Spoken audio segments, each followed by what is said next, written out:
Cette vérité a changé ma vie. Elle a changé ma manière de faire les choses. Elle a changé ma manière de comprendre les choses. Et garder ça pour moi-même, c'est vraiment de la méchanceté.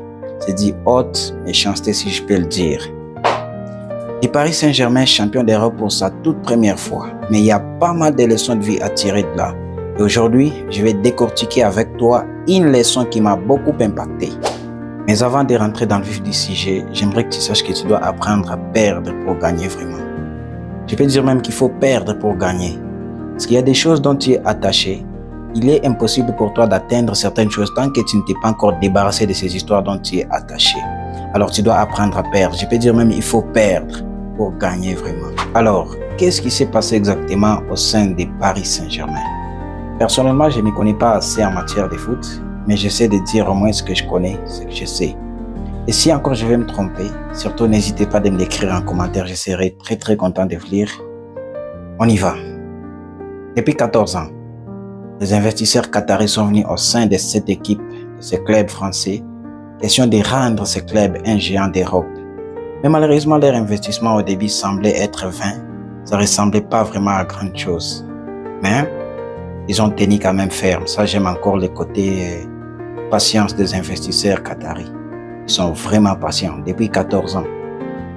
Ils sont restés toujours avec ce club, soutenir ce club, investir dans ce club.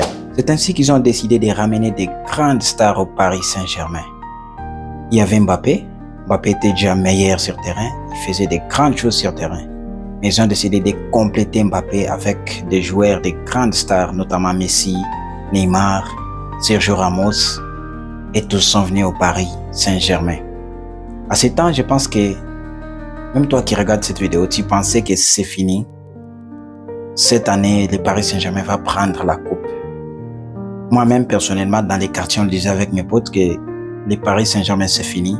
Cette année, ils vont prendre la Champions League. Et ils peuvent même affiler 2 ans d'affilée en train de prendre toujours la Champions League. Mais qu'est-ce qui va se passer à la fin de tous ces investissements? Ça n'avait rien donné. Et jusqu'à ce que toutes ces stars sont parties, le Paris Saint-Germain n'avait remporté aucune Champions League. Alors, c'est quoi les liens avec la vraie vie? Les liens avec la vraie vie, c'est que tu dois apprendre à perdre certaines choses pour gagner des meilleures. Parce qu'il y a des choses que tu fais aujourd'hui. Ça, je peux même donner une anecdote d'un cousin à moi avec qui je vivais à l'époque. Ce cousin travaillait quelque part où les salaires ne comptaient pas vraiment pour lui. Presque on ne payait rien comme salaire. Mais au moins, il se permettait de voler.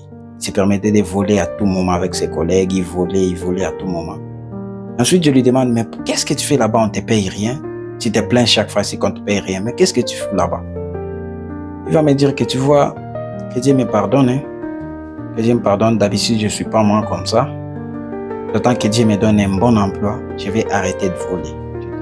Donc tu vois, il me dit, bah ouais, on ne nous donne rien comme salaire. On doit devoir prendre quelque chose.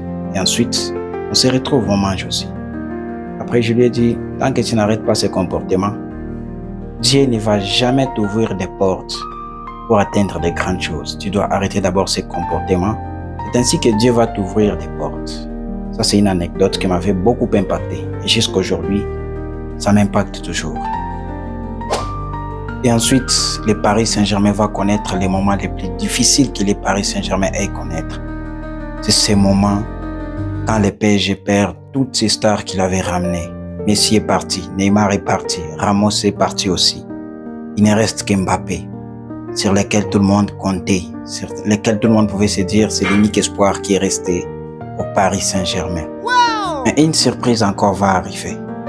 Mbappé décide de quitter le Paris Saint-Germain. Imaginez un peu ces moments.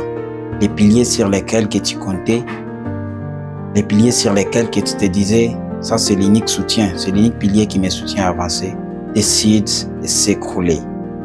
Mbappé décide de quitter le Paris Saint-Germain pour aller au Real de Madrid. Ces moments, tout le monde disait c'est fini, le Paris Saint-Germain c'est une malédiction. Ils ne prendront jamais la Champions League. C'est fini pour eux. Mbappé est parti. Et voilà, le moment de gloire va arriver pour les Paris Saint-Germain. Sans star, sans qui que ce soit, ils pouvaient compter. Ils commencent à se reconstruire avec Luis Enrique. Les gens disaient, ouais, le Paris Saint-Germain, c'est fini pour eux. Mais Luis Enrique croyait en Paris. Il commence à se reconstruire. Il commence à se reconstruire petit à petit. Jusqu'à ce que, sans star, ils finissent par remporter la Champions League. Quelque chose d'incroyable. Personne ne pouvait l'imaginer. Je me suis vérifié un moment au classement de l'UEFA. C'était 25e. La 25e place.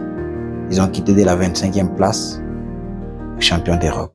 Et pour conclure, la chose que j'aimerais que tu retiennes, la chose que j'aimerais que tu saches vraiment, c'est que les vraies victoires naissent après les vraies pertes. Alors accepte de perdre quelque chose et enfin tu vas gagner des meilleures choses.